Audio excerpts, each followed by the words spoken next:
Dan saya akan perkenalkan terlebih dahulu, nama saya Tadzi Zulula. Saya dari Indonesian Green Ranger, Angkatan 53 Lang Lembah. Dan saya biasa dipanggil Zaki Tawon. Saya sebagai moderator. Oke, kita perkenalan dulu ya.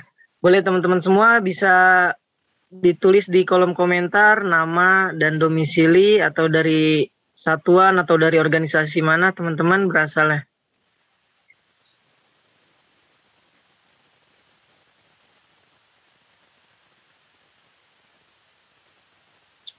Ya, baik teman-teman semua. Pemateri kita sudah hadir yaitu Bang Chandra Sembiring. Beliau sudah hadir dan beliau akan sharing dengan kita tentang cara menjaga kesehatan. Ya, untuk Bang Chandra, halo, selamat siang Bang, Assalamualaikum. Halo, Assalamualaikum Zaki. Ya, halo semua teman-teman. Bang, gimana kabarnya Bang? Baik. Alhamdulillah. Ya, boleh disapa dulu Bang teman-teman kita nih Bang yang udah semangat ikut sharing kali ini nih Bang. Halo semua, saya lihat banyak sekali ini yang hadir dari beberapa daerah nih ya. Dari Makassar, Sumeneb, ada dari Bintan juga hadir.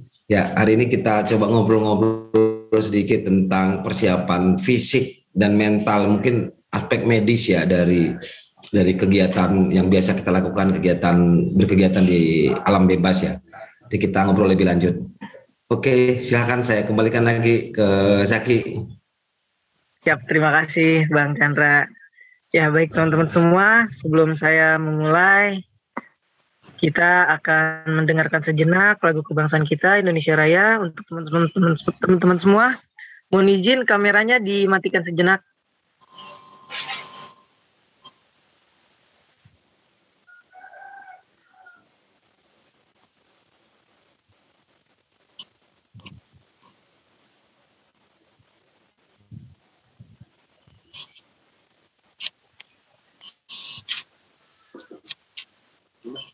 Naon?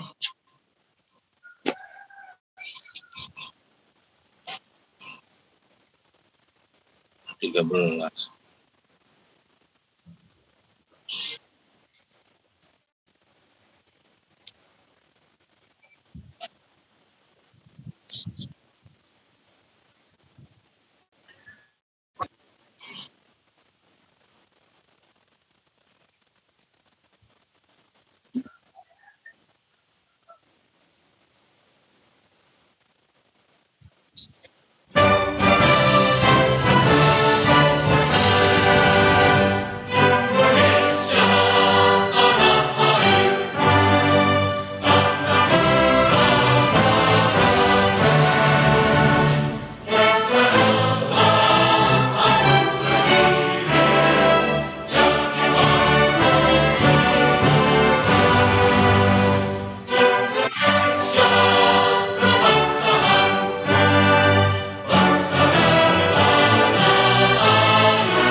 Ya, baik, terima kasih. Boleh dinyalakan kembali kameranya teman-teman semua.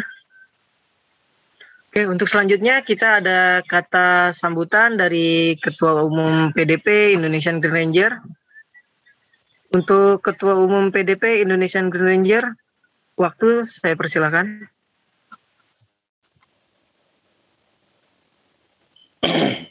Baik.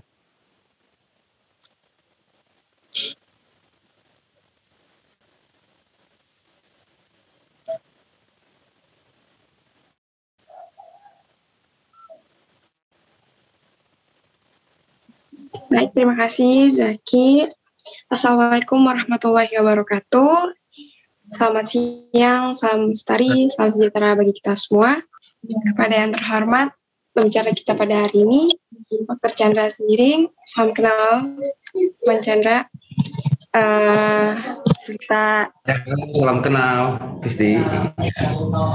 kita panitia webinar series Y yang saya sayangi dan saya banggakan, dan juga peserta webinar series yang berbahagia. Alhamdulillah pada kesempatan ini kita masih diberi kesehatan sehingga dapat berkumpul di Zoom meeting ini. Pada hari yang berbahagia ini, kita akan sama-sama mengikuti webinar series IKRIK yang bertemakan sehat fisik dan mental di alam bebas. Yang mana kegiatan yang menjadi hobi kita harus tetap diiringi dengan kesehatan fisik dan mental. Mungkin gak banyak yang dapat saya sampaikan. Untuk mempersingkat waktu, saya akhiri. Mohon maaf bila ada salah dalam pemilihan kata. Wassalamualaikum warahmatullahi wabarakatuh. Waalaikumsalam warahmatullahi wabarakatuh. Terima kasih Kak Kisti selaku Ketua Umum PDP Indonesian Green Ranger. Dan selanjutnya saya akan membacakan rules webinar Indonesian Green Ranger series 4.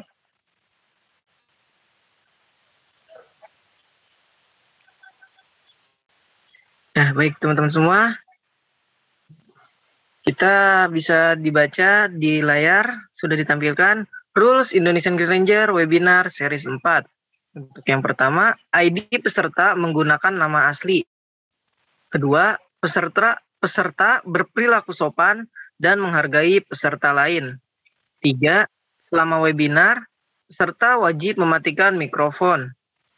4, peserta tidak menyela atau memotong presentasi dari pembicara. Kelima, sesi tanya jawab akan diberikan setelah presentasi selesai, kecuali moderator memperbolehkannya. Keenam, untuk bertanya, peserta bisa menulis pertanyaan di Slido. Link akan diberikan di kolom chat dan di kolom komentar.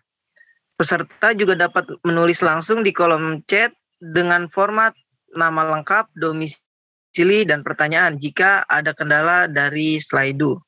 Ya, baik untuk teman-teman semua, itu adalah rules webinar Indonesian Green Ranger Series 4.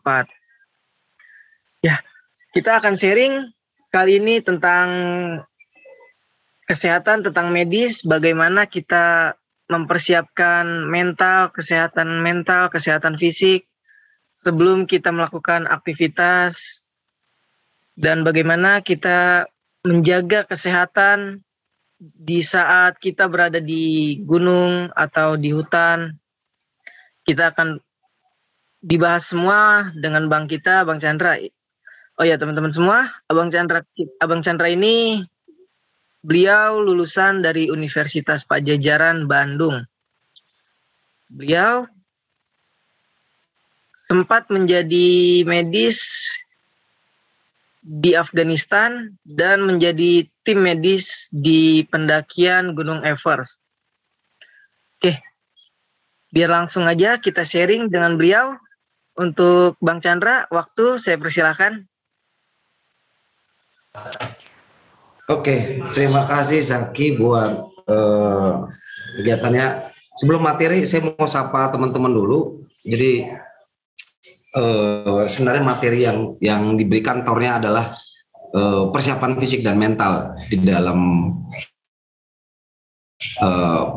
aktivitas kegiatan alam liar ya, kegiatan ekstrim ya kita sebutnya. Karena banyak sekali materi yang sudah saya buat dengan variasi yang sangat berbeda dan waktu hanya 2 jam. Saya ingin ingatkan ke teman-teman di sini kalau pengetahuan, keterampilan, dan skill itu hal yang berbeda, dan mungkin dalam waktu 2 jam saya akan coba berikan wawasan dan pengalaman-pengalaman yang pernah saya dapat, dan itu tidak akan membuat teman-teman jadi paham banget dan betul-betul mengerti tentang bagaimana penanganan, kemudian medis dan lain-lainnya. Ini sesuatu yang perlu kita ulang-ulang terus, dan saya sempat ngobrol dengan panitia juga kalau biasanya minimal saya berikan waktu 2 hari full, sehingga akhirnya ada skill, ada kompetensi yang didapat. Ya, saya jelasin sedikit latar belakang saya supaya teman-teman nyambung, yang mungkin teman-teman banyak yang nggak tahu. Saya dokter yang banyak berkegiatan di lapangan. Sejak saya lulus, saya ada di daerah bencana sampai akhirnya saya, karena memang passion saya ada di adventure, saya konsisten ada di sana sampai akhirnya di 2015 saya sempat bergabung ke Himalaya Rescue Association, itu rescue pendakian Gunung Everest, dan saya bersama dengan dokter-dokter dari beberapa negara, ada dokter dari Amerika, dari Australia, dari Jerman, dari Swiss, yang kita punya passion yang sama di wilderness medicine itu kita sebutnya ilmu kedokteran, ilmu kesehatan, bagaimana memberikan pelayanan kesehatan di luar dari rumah sakit dan sarana kesehatan yang proper, yang biasa ya. Kita main di gunung, kita main di diving, kita main di bencana, di daerah perang. Nah, ini foto-foto saya berkegiatan, slide lagi, ke bawah lagi. Oke. Nah, di sana saya sempat bertugas 1 musim, dan di sana saya belajar tentang penyakit ketinggian sebenarnya. Jadi high altitude itu cuma didapat di gunung seperti ini, dan saya dapat banyak sekali pasien yang mau mendaki Everest ataupun sedang melakukan trekking di sekitar Himalaya region ya. Saya di titik di Perice di 4.200 dan di Everest Base Camp. Kalau teman-teman pernah nonton film Everest, di film Everest itu ada tenda medik di bawahnya yang kita monitor untuk situasi di atas. Nah, ini tenda Everest Base Camp. Nah, ini tenda yang memang standby di setiap musim pendakian, karena ada 2 musim pendakian di Nepal, dan saya kebetulan dapat di pre-mansion itu dari bulan Februari sampai bulan Juni pendakiannya. Slide lagi. Ya, apa yang menarik dari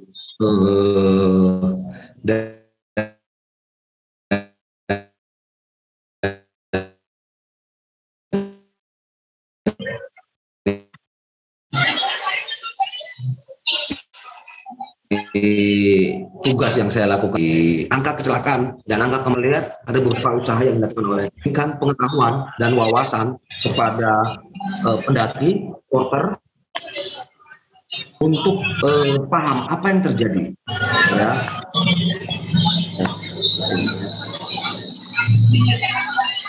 Apa yang terjadi dengan badan kita, adaptasi apa yang kita lakukan ketika kita berada di hujan.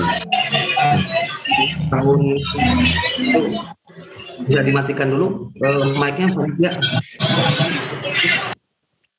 Oke, ya.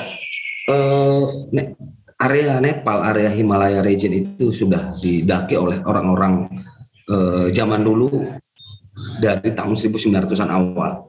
Nah, ketika mereka mulai melakukan pendakian, mereka melihat belum tahu ada yang namanya penyakit ketinggian. Mereka ngerasain kenapa tiba-tiba orang ngerasa pusing, mual, kemudian ada yang tiba-tiba ngerasa kayak sesak nafas.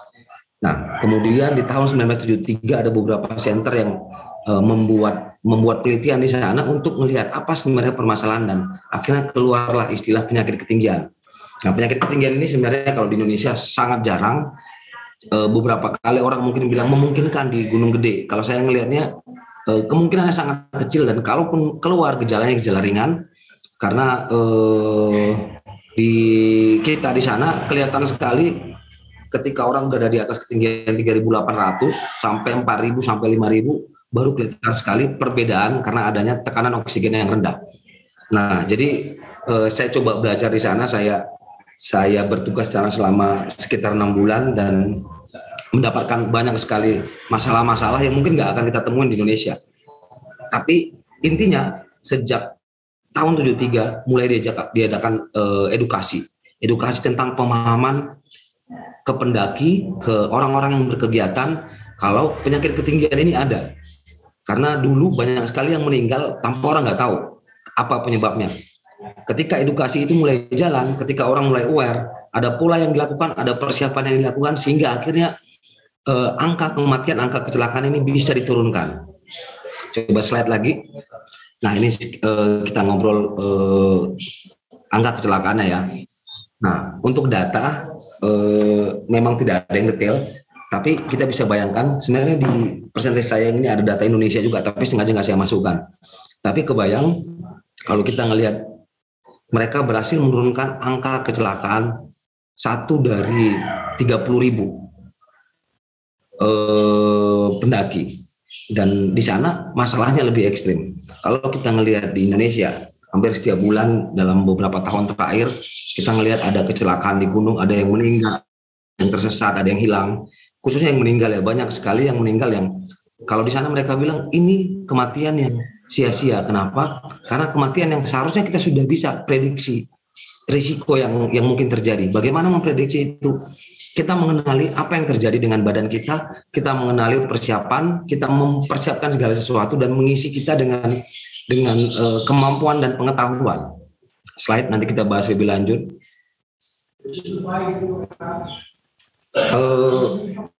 Selama bertugas di sana, kita membuat kelas setiap hari itu ke pendaki dari jam 2 sampai jam 4 sore. Tapi kelasnya itu ada beberapa kelas ya. Satu kelas paling 1 jam kita berikan sekalian diskusi, tapi yang kita berikan edukasi pemahaman adalah apa yang terjadi pada badan kita ketika kita berada di ketinggian, ketika kita berada di kegiatan alam terbuka, ketika kita berada di gunung es. Nah, ada adaptasi yang dilakukan badan ketika kita berada di area wilderness, area alam liar. Karena alam liar itu berbeda dari ketinggian, suhu, tekanan udara, kemudian mental, psikis, itu juga pasti sangat berbeda. Dan badan kita melakukan adaptasi. Paru-paru kita, jantung kita, kulit kita, lambung kita, tulang, otot melakukan adaptasi ketika kita melakukan kegiatan ini. Nah, ketika kita paham tentang adaptasi ini, kita akan bisa melihat apa kemungkinan yang terjadi dan paham kenapa itu bisa terjadi. Slide. Ya, ini mental dan pengetahuan. Kalau kita bilang mental, ada beberapa part di Nepal itu saya ketemu dengan beberapa orang yang mungkin secara fisik nggak masalah.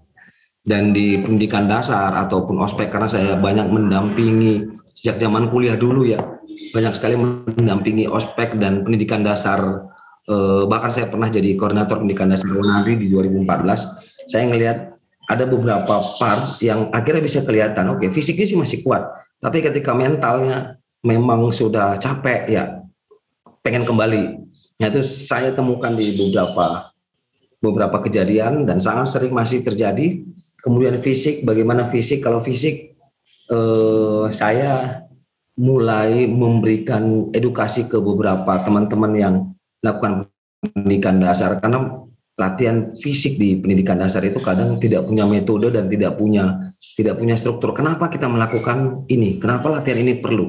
Kenapa kita suruh push up? Kenapa kita suruh jalan jongkok misalnya? Dan ini yang perlu kita latih, dan kita latih sesuai dengan kebutuhan kita. Dan beberapa part saya ketika tanya, kenapa kalian melakukan ini? Karena senior saya melakukan ini. Jadi bukan karena memang kita pengen melatih otot paha, kita pengen melatih struktur dari spine kita supaya kita punya kestabilan dalam waktu berjalan. Kenapa kita perlu melatih flexibility ketika kita mau jatuh, kita bisa punya respons yang cepat untuk kembali lagi ke tempat yang stabil. Nah, ini butuh satu waktu khusus lagi kalau kita mau bongkar ini, dan cukup panjang juga, tapi mudah-mudahan teman-teman bisa paham kalau oke, saya beberapa part bahkan mempersiapkan orang-orang untuk melakukan pendakian. Saya pernah membawa orang post stroke 1,5 tahun, kita buat program, kita cek laboratorium, pelatihan sampai akhirnya bisa ngedaki lagi. Kemudian saya pernah ke Elbrus juga bawa ibu-ibu bareng dengan ibu-ibu Kartini Petualang, karena umurnya mungkin sudah sangat tua ya dan punya beberapa masalah kesehatan. Jadi semua bisa kita persiapkan, semua kita bisa atur dengan tujuan kita. Kita mau ngapain, kita mau berkegiatan apa, bagaimana kita kenal area yang mau kita datangin, kemudian fisik apa yang kita butuhkan, kemampuan apa. Ketika kita mendaki, kita butuh otot paha, kita butuh kestabilan dari otot spine, tulang belakang ya. Terus kita butuh kekuatan dari panggul dan tangan juga. Kemudian kita butuh otot perut. Kenapa kita butuh otot perut? Karena itu yang menjaga kita waktu berjalan. Kenapa kita harus berlatih juga untuk VO2 max, kita berlatih juga flexibility. Nah, itu ada satu sesi khusus yang mungkin kalau teman-teman tertarik bisa pelajari lebih dalam. Kemudian logistik bagaimana kita mempersiapkan peralatan-peralatannya. Peralatan juga tergantung dari situasi. Kalau kita mau berkegiatan di pantai, bagaimana kita berkegiatan di dalam laut, diving, bagaimana kalau kita mendaki gunungnya seperti apa, cuacanya seperti apa, kemudian musimnya sedang musim apa. Kemudian jelas berbeda ketika kita akan menaiki gunung di tropis dan naik gunung di pegunungan es. Terus kemudian perbekalan, kit apa yang kita bawa, kemudian makanan.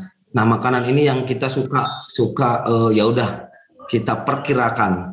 Nah, kalau kita mau bongkar lebih dalam lagi, kita bisa bahkan menghitung berapa kebutuhan kalori kita per orang. Kemudian bagaimana kita mempersiapkannya, kandungannya apa aja. Kenapa kita dalam perjalanan, khususnya perjalanan ekspedisi yang panjang ya, 2 minggu atau 1 bulan, kita butuh persiapan betul apa aja yang kita butuhkan, jenis makanan apa yang kita bawa, kandungannya apa aja, dan kita bisa hitung sebenarnya. Katakanlah misalnya kebutuhan kalori per orang rata-rata dengan berat 70 sampai 80 kg itu berapa kalori per hari, 2.500 ke 3.000. Oke, bagaimana kita menghitung dari kebutuhan itu kita turunkan ke makanan. Makanannya apa aja yang kita bawa? Apakah ada karbohidratnya, apakah ada proteinnya, lemaknya, kemudian bagaimana dengan seratnya, terus bagaimana dengan kebutuhan air.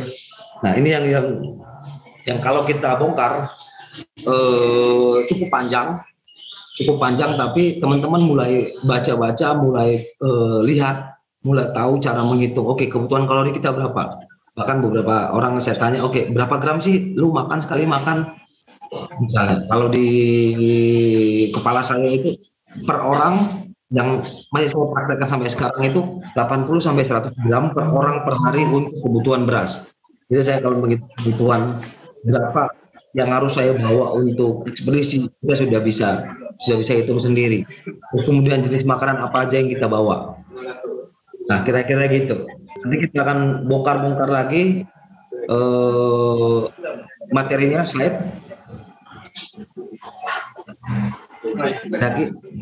Udah habis ya? Oke. Kita masuk ke slide 2. Itu tadi overview, saya coba kasih sedikit penjelasan tentang kenapa ini penting, kenapa ilmu-ilmu yang menurut orang ketika melakukan kegiatan alam terbuka atau mendaki sering ya udah kita ngikut, kemudian kita tidak berusaha untuk memperdalam lagi. Padahal ada banyak sekali hal yang bisa kita perdalam dan bisa kita pahami. Sehingga ketika kita berada di lapangan, kita betul-betul paham ini.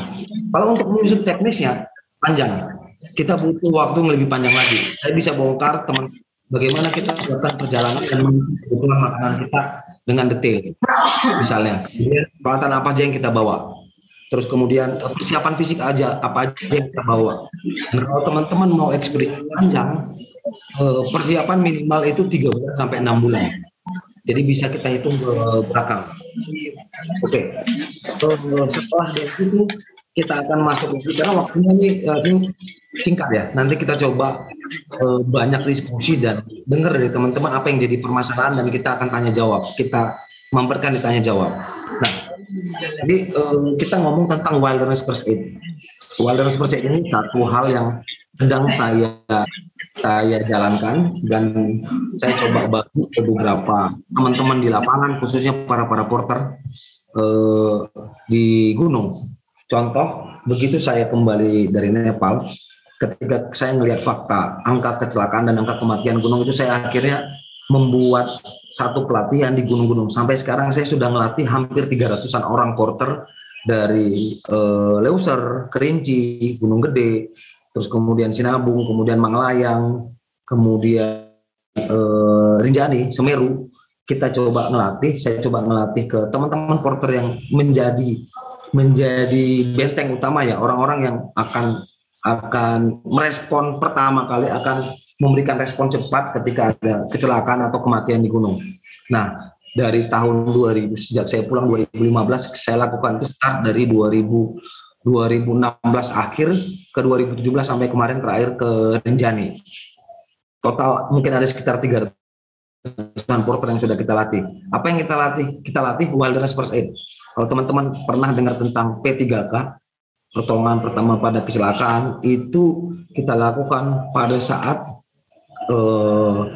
ada di situasi proper. Apakah kita di kota dengan peralatan yang lengkap, kita tinggal angkat telepon, bahkan bisa panggil ambulans, atau dekat sekali ke rumah sakit. Tapi kalau kita ngomongin wilderness tergantung bahasanya. Wilderness first aid ini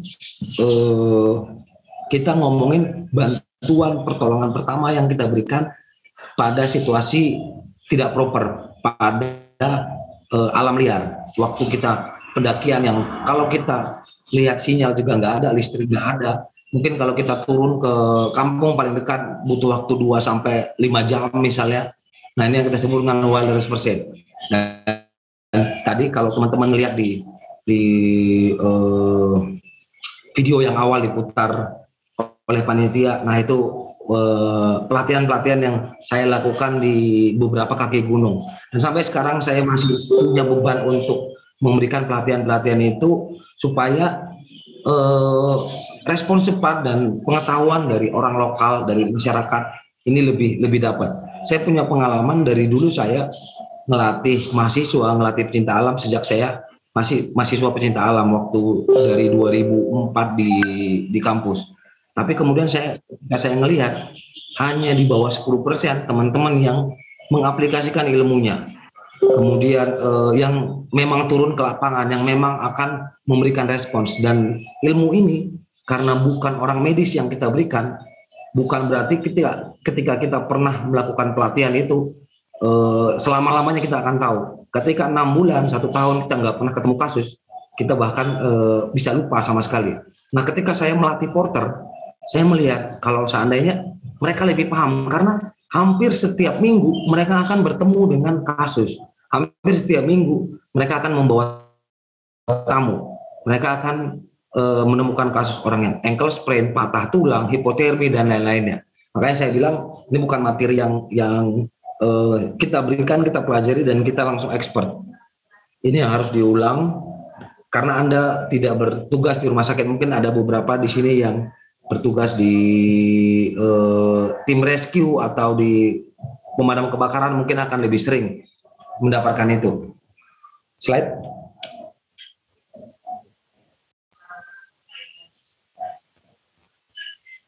Oke, slide lagi. Oke, ini nggak usah, ini yang kemarin saya masih ini. Oh, salah kirim berarti saya ya. Oh, slide ini slide 46. Ini yang gede banget ya filenya ya. Si yang pegang nih siapa nih? Slide-nya. Oh, saya Bang. Panitia, ini yang pegang Haris ya? Iya Bang, iya. Berarti next lanjutkan aja, itu yang kepanjangan, kita nggak akan sempat kalau bahas. Oke. Di nextkan aja ke slide yang modul 1, introduction to WFA ya. Harusnya yang 21 aja. Atau saya bisa kasih ininya ya. Bisa saya share screen? Bisa Bang, bisa. Oke, kalau gitu coba saya yang share screen.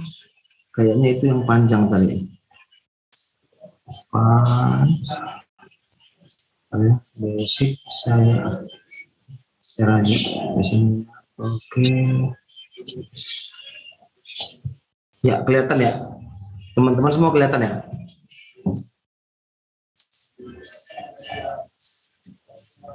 Cek. Aman ya? Slide-nya? Aman Bang, aman. Oke. Ya. Wilderness first aid yang saya bilang tadi. Jadi teman-teman tidak akan kalau kita ngomongin first aid, teman-teman nggak akan jadi perawat atau paramedik kecuali memang mau bertugas ke sana atau memang punya basic ilmu ke sana. Tapi ketika kita ngomongin first aid itu kita ngomongin kita ngomongin pertolongan atau bantuan yang kita berikan segera waktu hanya kita yang ada di sana. Kemudian ada kecelakaan di sana. Kecelakaan ini bisa satu, bisa banyak.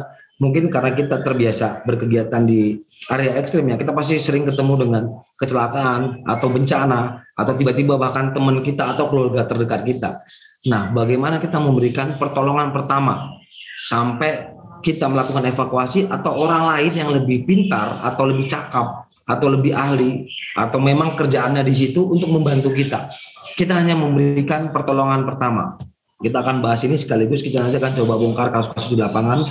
Nah, prinsipnya bagaimana kita melindungi diri sendiri dan korban, karena sama kayak sekarang. Sekarang kita lagi mempersiapkan tim untuk respons ke erupsi di Semeru.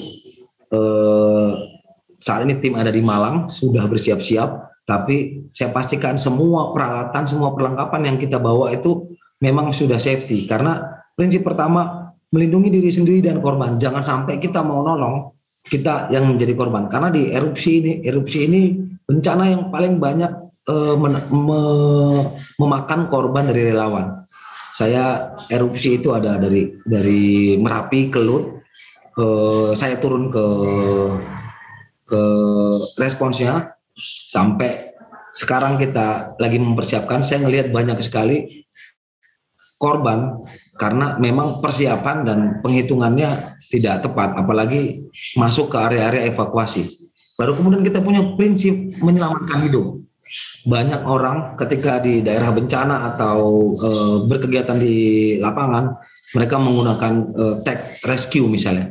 Saya suka ngomong, memang sudah paham dengan skenario penyelamatan hidup, memang sudah paham dengan bagaimana kita menyelamatkan hidup, karena rescue itu bukan evakuasi, rescue itu bukan cuman bagaimana kita mengambil korban dan membawa korban, tapi bagaimana kita life saving. Jadi kalau kita memang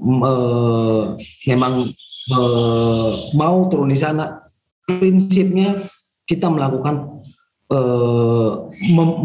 mencoba untuk life saving, menyelamatkan hidup.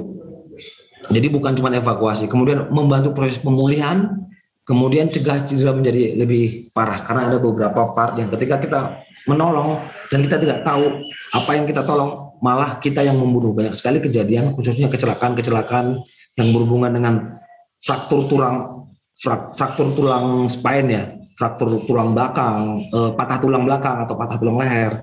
Ketika mereka tidak tahu cara mengevakuasinya, yang membuat kematian itu bukan kecelakaannya, tapi ketika kita mencoba melakukan evakuasi. Nah, ini yang jadi golden rule ya. Golden rule-nya itu first do not harm.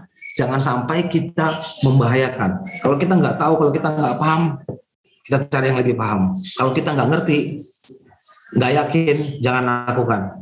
Tapi kalau hanya kita yang ada di sana, nah itu kembali lagi kepada teman-teman. Nah ini tergantung skenario ya. Tapi jangan sampai apa yang kita lakukan itu malah membahayakan. Nah ini syarat-syarat first aider-nya: tenang, tidak panik, percaya diri. Bagaimana tenang, tidak panik? Karena kejadiannya sering ketika ada yang hipotermi di lapangan misalnya. Kemudian ada yang patah tulang atau ada yang jatuh. Pasti itu udah panik semua, kemudian bingung, kemudian semuanya berusaha menolong tapi bingung melakukan apa. Nah, ketika orang panik itu malah membuat situasi semakin lebih parah. Kemudian percaya diri, bagaimana supaya kita percaya diri?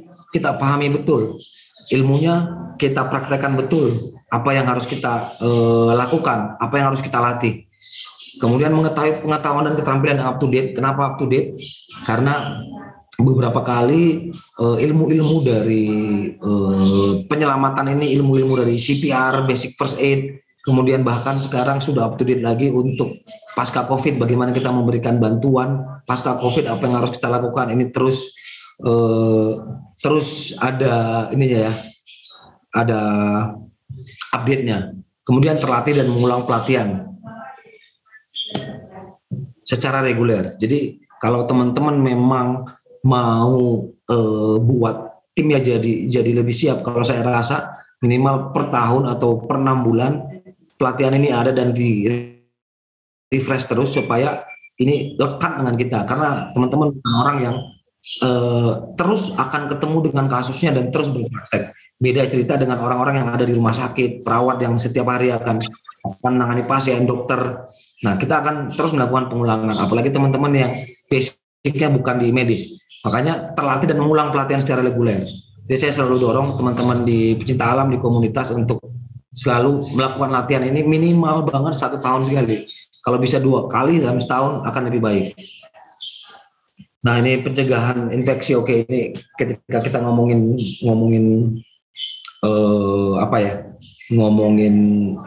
masa COVID sekarang ini jadi hal yang penting. Infection prevention control itu jadi hal yang penting karena dari situ bisa hal yang lebih parah yang mungkin terjadi ketika kita melakukan penyelamatan. Alat perlindungan diri harus kita pastikan dengan prinsip bagaimana kita menyelamatkan diri sendiri. Jangan sampai kita yang jadi korban atau kita yang kena dampak yang lebih parah, karena ada banyak sekali hal yang terjadi ketika kita tidak pakai precaution, tidak pakai alat perlindungan diri. Nah, ini contohnya yang simpel aja. Dan kalau kita di lapangan, kita bisa mungkin memberikan pertolongan dengan benda-benda yang ada di sekitar. Jadi kalau sarung tangan sebaiknya dibawa juga oleh teman-teman di medis, di peralatan medisnya kita, P3K-nya kita, masker apalagi. Ini alat-alat dasar pertolongan pertama, teman-teman pasti sudah paham. Mungkin ada yang pernah melakukan pelatihan, cuman belum pernah menggunakan. Ini orang yang paling banyak biasanya. Dia tahu pernah ikut pelatihan, tapi belum pernah menggunakan secara real. Atau ada yang pernah menggunakan, tapi masih beberapa kasus. Tapi kita mulai membiasakan diri dengan alat-alat ini. Kalau kita mau berkegiatan di alam terbuka, kita melakukan ekspedisi, kita mau melakukan misalnya pendidikan dasar, diusahakan teman-teman bisa familiar dengan alat-alat ini, karena bagaimanapun kita pasti akan ketemu dengan kasusnya, berat ataupun ringan. Terus bagaimana penilaian korban? Ini yang suka orang nggak aware dengan menilai korban. Selalu kembali, kalau begini kasusnya bagaimana, kalau begini kasusnya bagaimana. Nah, ini kita akan melihat penilaian keadaan. Yang pertama, bagaimana kondisi saat ini, apakah kemungkinan terjadi, bagaimana mengatasinya. Ini sama dengan materi yang tadi, amankan diri sendiri terlebih dahulu, ini nggak usah kita bahas. Nah, ini saya mau ngebahas sedikit tentang sistem pernafasan dan sistem jantung. Ini akan kita bahas sedikit kenapa sistem pernafasan dan sistem jantung ini jadi penting. Jadi tanda-tanda vital ketika ada sesuatu terjadi di lapangan, ini di luar dari kejadian-kejadian yang ringan. Tapi ketika kita ketemu korban, ketika kita menemukan kasus di lapangan, tetap kita monitor respirasinya bagaimana, sirkulasinya bagaimana.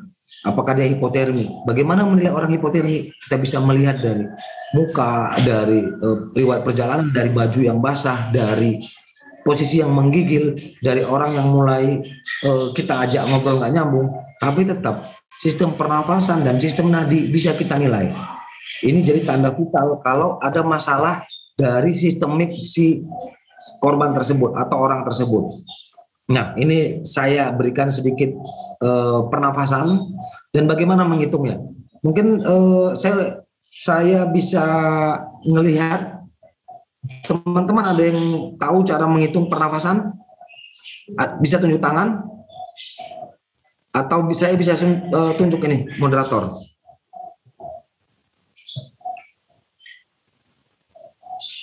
Cek.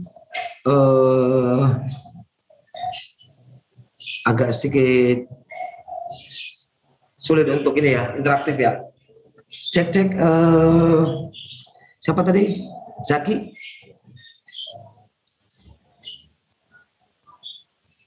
Zaki bisa monitor, Zaki?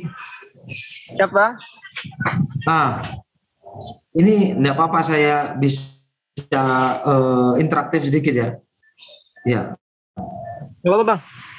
Oke, ini teman-teman ada yang sudah paham tentang bagaimana menghitung pernafasan dari teman-teman. Ada yang sudah paham kira-kira?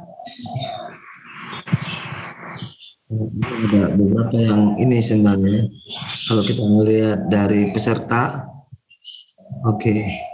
Ya udah, saya akan lanjutkan lagi. Oke, kenapa sistem respirasi ini penting? Kita bisa melihat bagaimana situasi dari si korban atau teman kita mungkin gejala hipotermi.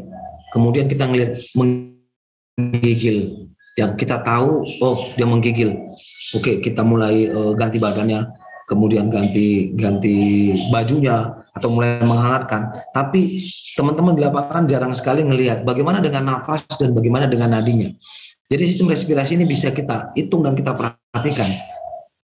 Nanti kita akan bahas kasus per kasusnya. Tapi sistem respirasi ini menjadi hal yang penting. Bagaimana kita bisa menghitungnya? Kita bisa menghitungnya dari gerak dada, gerak paru-paru, kemudian dari kita bisa hitung coba dari arah nafasnya. Kita bisa tempelkan tangan kita, misalnya kalau mau cepat kita bisa tempelkan tangan kita ke hidung, kemudian kita ngelihat bagaimana hitungan dari nafasnya, berapa kali bernafas dalam 1 menit, dan kita evaluasi. Umumnya orang-orang yang berkegiatan habis berkegiatan, katakan pada saat berlari, berjalan atau mendaki, nafasnya itu akan lebih cepat. Nafas itu perkiraannya itu sekitar di sini ada. Oke, ada. Sirkulasi nanti. Oke, nanti kita bahas. Kemudian dari nafas kita ngomong ke respirasi, ke sirkulasi. Sirkulasi ini menjadi penting karena kita akan melihat bagaimana jantung memompa darah sampai ke seluruh organ, sampai ke level sel, dan akhirnya si sel bisa mendapatkan oksigen dan melakukan metabolisme. Nah, kita biasanya akan menghitung dari berapa nadinya. Terus kemudian kita akan melihat nadinya lemah atau nadinya kuat. Jadi selain kita hitung jumlahnya, kita hitung lemah atau kuat. Kita hitung teratur atau tidak teratur. Nah, ketika ada masalah di nafas dan di perdarahan, kita harus atasi masalahnya segera. Karena ini menjadi tanda kalau ada satu emergensi ketika kita berada di lapangan. Nah, ini satu yang kita bilang volume darah orang dewasa itu 7% dari berat badannya. Kita bisa bayangkan kalau seandainya orang dengan berat badan 60-70 kilo itu volume darahnya sekitar 5 liter. Oke, 5 liter. Kalau terjadi perdarahan, apalagi kalau kita di gunung yang jaraknya mungkin sekitar 3 jam, 4 jam aja dari titik kita ke kampung terakhir. Kemudian ada luka yang menghasilkan perdarahan yang mungkin cukup besar ya, cukup besar. Kalau kita nggak berusaha untuk memberhentikan perdarahannya, kemudian darah yang cuma 5-6 liter tadi akan terus habis, dan berapa lama kira-kira habis.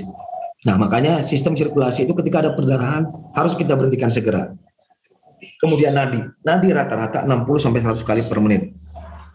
60 kali 100 per menit pada orang yang istirahat, pada orang yang posisi duduk misalnya. Tapi kalau orang lari, orang habis jalan mendaki, itu pasti nadinya itu bisa 120, 140, 160 tergantung orangnya. Jadi normalnya itu 60-100 ketika dia duduk, istirahat, dan sedang tidak berkegiatan. Kira-kira gitu. Nah, ini cara pemeriksaan denyut nadi kita bisa lakukan. Jadi kita bisa ambil arteri karotis. Arteri karotis itu arteri yang paling besar di tubuh bagian atas. Di bawah ada yang lebih besar, tapi di tubuh bagian atas. Tapi karena mekanisme tubuh memang mengutamakan otak, maka arteri karotis ini punya peran yang penting. Jadi bagaimana cara ngeceknya? Kita lihat ke satu arah, ke kiri atau ke kanan, baru kita ngelihat ada sela di ujung leher kita. Di ujung leher kita baru kita masukkan tangan kita, bisa 2 jari atau 3 jari untuk ngitung. Baru kita hitung detaknya. Detaknya kita hitung 60-100 kali per menit. Apakah harus 100 kali? Apakah harus 1 menit kita hitungnya? Enggak juga. Bisa kita lakukan penghitungan misalnya 15 menit. Bisa kita lakukan 15 menit, 15 detik. Baru kita kalikan 4. Katakanlah ketika kita cek, ternyata waktu kita cek 15 detik, karena dia teratur, kita cek, ternyata dia 20 kali. Berarti 20 kali kita kali 4, 1 menit. 20 kali per 15 detik misalnya. Oke, nadinya aman. Kita tinggal lapor, nadinya aman. Pernafasan teratur misalnya. Nah, ini juga bisa kita lakukan di pergelangan tangan, dilipat paha, tapi yang paling cepat memang di karotis, di leher. Tapi ketika kita melakukan monitoring, ketika kita melakukan evakuasi misalnya, korban ditandu, otomatis kita lebih baik melakukan pemeriksaannya lewat tangan, karena akan lebih mudah. Karena ketika kita melakukan evakuasi, meskipun teman kita itu sudah stabil, perdarahan sudah berhenti, temannya sudah stabil, tapi waktu evakuasi tetap harus kita lakukan monitoring. Per 15 menit baiknya kita cek denyut nadinya aman nggak, karena bisa satu waktu tiba-tiba kondisinya memburuk, kemudian nadinya hilang, nadinya melemah. Ini bisa terjadi. Nah, ini contohnya tak lagi. Dan ketika kita melakukan operasi atau penyelamatan, ini sebaiknya dilaporkan ke pos komando. Ya. Bagaimana situasi dari si kecuali sudah meninggal, kecuali si korban. Oke, lanjut ke materi yang terakhir. Yang satu lagi, Zaki atau siapa nih? Atau saya aja lah, biar segera. Ini kita modul 4. Oke. Nah, di sini kita akan coba bahas tentang kasus-kasus yang paling sering terjadi di Indonesia ya, khususnya gunung-gunung tropis. Nah, hipotermi ini hal yang mungkin orang suka nggak paham. Saya sering sekali mendengar orang anggapnya kesurupan, dan kesurupan karena tidak tahu kalau itu hipotermi, akhirnya ditangani dengan cara orang kesurupan. Apakah ditinggalin, apakah dibiarin dibacain kitab suci, ataukah dipanggil orang pintar, padahal ada sistemik sirkulasi tubuh yang sedang bermasalah di dalam, sehingga keadaannya jadi lebih parah. Nah, kita ngelihat normal suhu badan kita itu 36,5 sampai 37,5 derajat Celcius. Kemudian ketika suhu badan kita sudah di bawah 35, nah ada sesuatu yang terganggu di dalam sistem. Kalau mesin itu ada yang terganggu mungkin di partnya yang menghasilkan kerja dari keseluruhan mesin itu jadi bermasalah. Kemudian biasanya terjadi usually caused by prolonged exposure to cold temperature. Jadi biasanya ini terjadi nggak mungkin tiba-tiba. Hipotermi ini nggak mungkin tiba-tiba orang baru kena dingin tiba-tiba hipotermi langsung. Nggak. Dia pasti sudah lama exposure-nya. Misalnya orang mendaki hari kedua atau hari pertama, tapi selama beberapa jam bajunya basah, hujan, kemudian dia belum terlatih secara fisik, kemudian makanannya kurang, mulai terjadi gejala hipotermi ringan misalnya. Nah, semakin lama baju nggak diganti, kemudian dingin masih terjadi, terus kemudian asupan makanan kurang, stres juga, tambah dengan wah ini kayaknya badai atau apa, ketakutan, ditambah dengan faktor-faktor itu turun lagi kembali jadi hipotermi sedang. Baru dari situ nggak ada yang ngambil tindakan, mulai menggigil dan lain-lainnya, masuk ke hipotermi berat.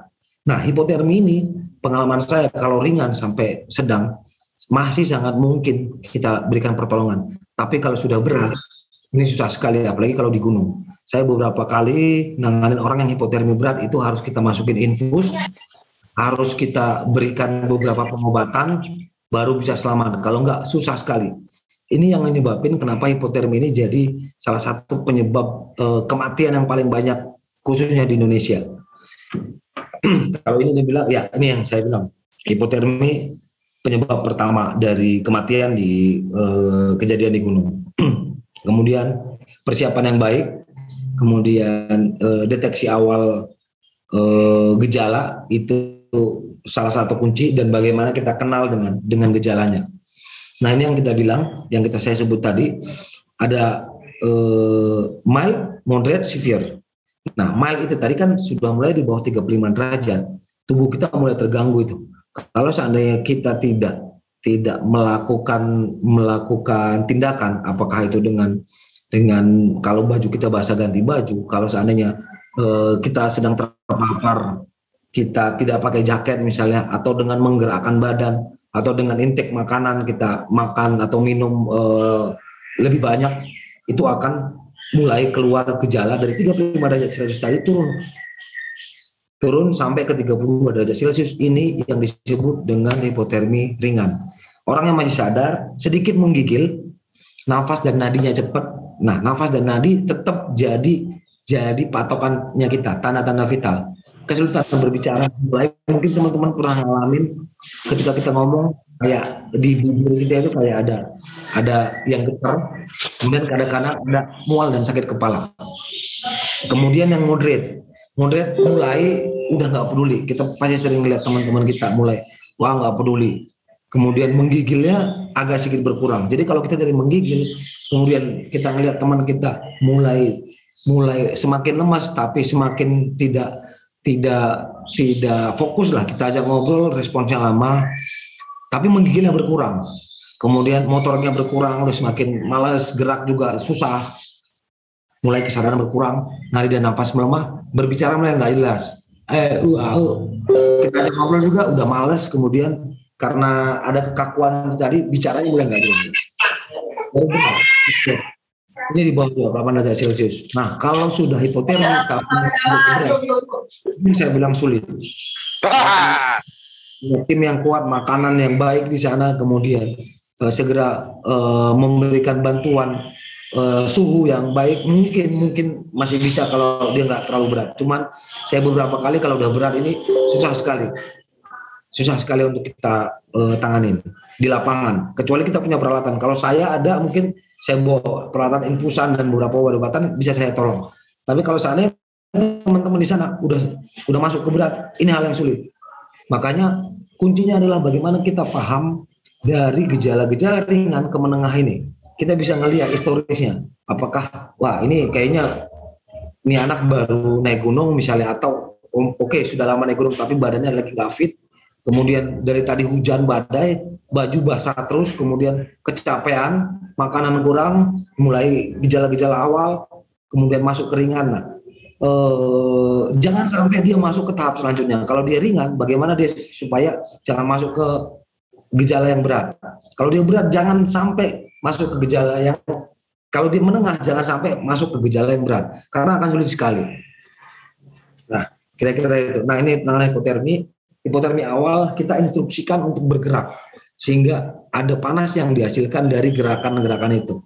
Jadi kalau kita ngeliat mulai menggigil orang, tapi kita belum bisa katakanlah ganti baju, kita harus diri tenda, tapi udah mulai menggigil. Oke, diusahakan terus bergerak, jangan diem malah kaku dengan raincoat, dengan baju yang masih basah, tapi kita usahakan terus bergerak.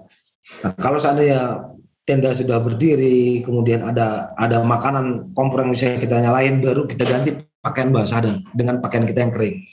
Kemudian kita kasih minuman hangat dan manis kalau masih sadar. Kalau nggak sadar ini susah banget. Kemudian dekatkan penderita ke penghangat. Kita pakai emergency blanket. Emergency blanket ini bukan si plastik emergency blanket itu mengobatin, tapi karena suhu itu panas itu bisa berpindah dari suhu yang tinggi ke suhu yang rendah. Sementara kalau lingkungannya kita dingin sekali, kemudian kita sedang menggigil, itu suhu badan kita karena lebih tinggi akan terus keluar. Dengan pakai emergency blanket akan mencegah panas kita keluar dari tubuh. Skin to skin technique, ini orang yang tahu, paling banyak tahu skin to skin institusinya. Kalau bisa, kalau memang butuh, kemudian dia mulai tidak sadar, mulai susah untuk kita ajak untuk minum, makan, untuk ganti baju. Nah, ini bisa kita bantu menjadi pilihan ketika tidak ada penghangat. Kalau ada penghangat, ganti baju, masih sadar, ini ke penghangat. Kemudian monitor kesadaran dan gejala vital. Gejala vital yang saya sebutkan tadi. Bagaimana dengan nadinya, bagaimana dengan nafasnya. Catatannya adalah bagaimana mencegah penderita masuk ke gejala hipotermi yang lebih berat. Nah, ini penanganan untuk luka terbuka, apakah kita kena dahan pohon, apakah kita kena golok, apakah kita kena batu, atau benda-benda. Kalau kita diving mungkin bisa bisa kena ikan pari atau kena karang. Nah, bagaimana melakukan perawatan terhadap luka? Kenapa luka ini jadi penting? Pada ekspedisi panjang, luka kecil, saya nggak tahu teman-teman biasanya ekspedisi berapa lama, karena saya beberapa kali harus mendampingi ekspedisi yang memang hitungannya 3 minggu sampai 2 bulan, yang memang kita ada di dalam hutan selama itu. Ketika kita ada dalam waktu yang panjang, kemudian dengan intensitas fisik yang berat, luka kecil bisa jadi masalah besar karena badan kita sedang melakukan aktivitas tinggi, sedang dipaksa untuk bekerja, kemudian cuaca ekstrim, kemudian kulit itu ketika terbuka dia menjadi sangat rentan terpapar untuk timbulnya infeksi yang lebih parah lagi.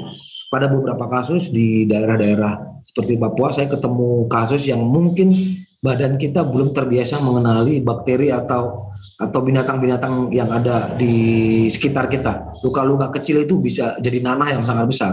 Saya ketemu banyak sekali di ekspedisi yang khususnya hutan-hutan tropis yang masih belum dikenalin ya. Di Kalimantan, di Leuser Aceh, saya pernah juga buka jalur di Leuser sama Taman Nasional dengan beberapa peneliti pada saat itu. Saya juga ketemu banyak kasusnya, kemarin di Papua juga seperti itu, dan ketika kita tidak menangani dengan baik, itu akan jadi lebih parah. Bahkan ada beberapa kasus yang dia luka kecil, kelihatannya kecil, mungkin tusuk atau dahan atau duri, tapi karena dianggap ya mudah, kemudian pulang semakin parah, bengkak. Mereka mengiranya karena di daerah ankle mungkin masalah di sendi, dibawa ke tukang urut, sampai akhirnya itu lukanya semakin besar dan dia sampai menginfeksi tulang. Ketika sudah menginfeksi tulang, dia akan dibutuhkan beberapa kali operasi untuk menyelesaikan permasalahan itu. Nah, jadi bagaimana lakukannya? Berhentikan perdarahan, stop the bleeding.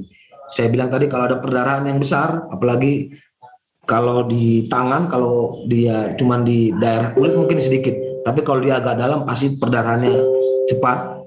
Bagaimana menghentikan perdarahannya? Kita tekan bisa pakai beberapa alat yang ada di sekitar kita. Kalau kita usahakan bawa medical kit P3K, harus ada kasa steril, kemudian perban.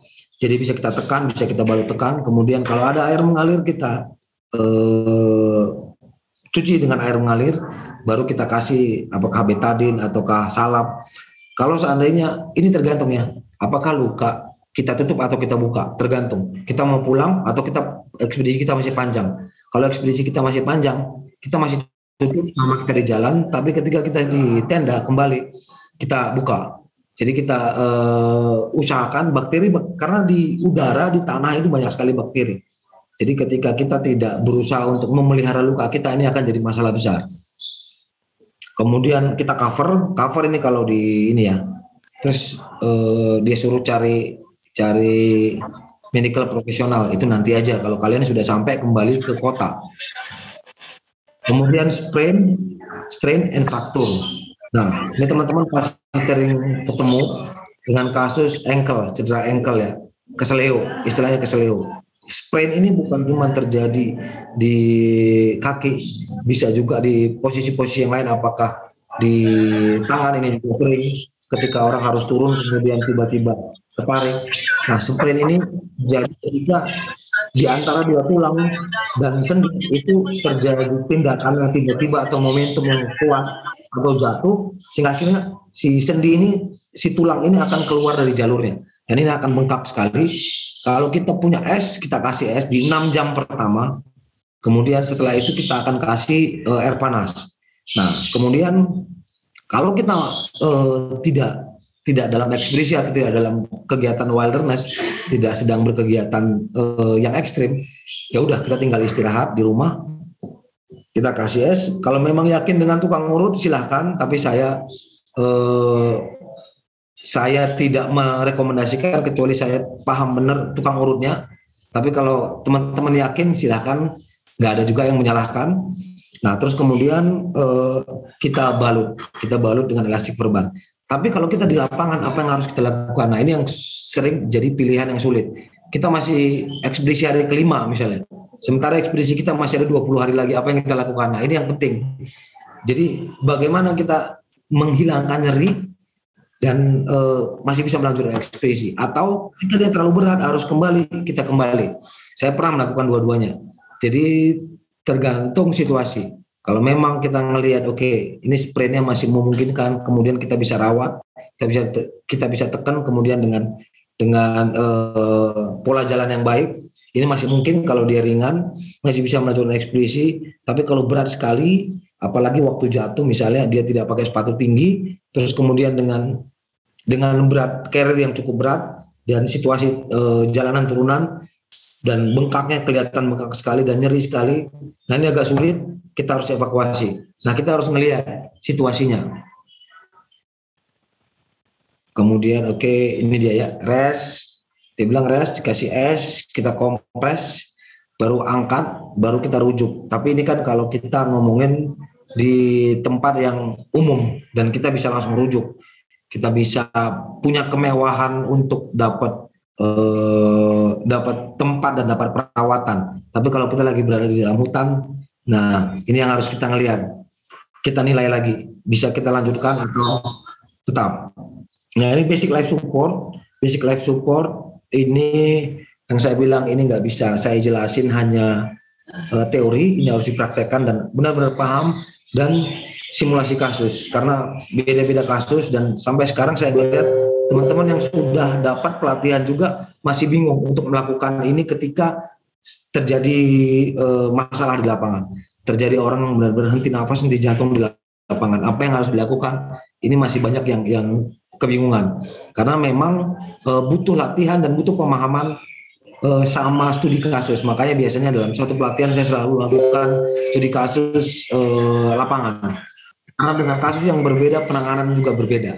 Tapi tetap kita ngelihat, yang kita cek itu tanda vital, pernafasan, nadi, nafas, kemudian bagaimana melakukan CPR, kemudian defib. Defib itu kalau seandainya kita memang punya alat defibrilator, itu alat yang listrik yang biasanya kalau di film-film dipasang terus kemudian dilakukan kejut jantung. Oke, kasus lain lagi hipotermi, heat stroke. Kalau heat stroke ini kita akan ngomong, kalau tadi hipotermi paparan dingin yang terus menerus, kalau heat stroke kita akan ngomongin tentang paparan panas yang terus menerus. Saya ketemu ini di beberapa ekspedisi pendidikan dasar juga. Ekspedisi biasanya yang melakukan ekspedisi susur pantai 50 kilo, 100 km, rata-rata banyak yang kena heat stroke karena paparan dari pagi sampai sore. Kemudian air yang tidak asin susah didapatkan, kemudian fisik juga sedang capek-capeknya, sehingga akhirnya bisa terjadi heat stroke. Nah, heat stroke sama dengan hipotermi, kita kenalin gejalanya, kemudian kita antisipasi. Bagaimana mengantisipasinya? Kalau memang kita melakukan ekspedisi atau pendidikan dasar dengan udara yang panas, kemudian ekstrim, harus bawa beban berat, kemudian jalan, daki, turun, sebisa mungkin situasi panas itu kita berikan air, apakah topi dibasahin, muka disemprot dengan air, kemudian minum air yang banyak, terus kemudian kita kasih oralit, karena oralit akan memberi tambahan elektrolit, karena air bisa kita ganti tapi elektrolit juga perlu kita ganti, karena ketika kita beraktivitas fisik berat, elektrolit banyak sekali kita keluarkan. Dehidrasi ini bisa kita ngelihat kalau di pendidikan dasar. Saya selalu kontrol dari siswa saya tentang kencing. Berapa kali kencing hari ini? Kalau seandainya kencingnya baru sekali selama 1 hari, nah itu warning. Terus kemudian ada nggak kencingnya yang sakit atau kencingnya kuning sekali, itu tanda-tanda dehidrasi. Kalau sudah mengalami itu, kita paksa untuk minum air putih dan minum oralit. Nah, dehidrasi ini fatal juga. Kalau kita ngelihat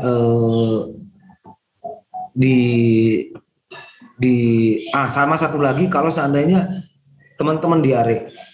Jadi waktu pendidikan dasar atau waktu ekspedisi kita tiba-tiba diare, apakah karena makanan yang kurang bersih atau air yang kurang bersih, tiba-tiba kita diare. Diare ini bisa nyebabin dehidrasi.